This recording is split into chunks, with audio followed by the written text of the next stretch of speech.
É muito top, olha.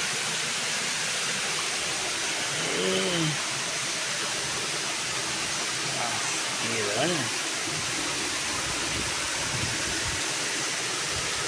São Gonçalo do Rio das Pedras. Tirar o São Gonçalo agora, só Rio das Pedras.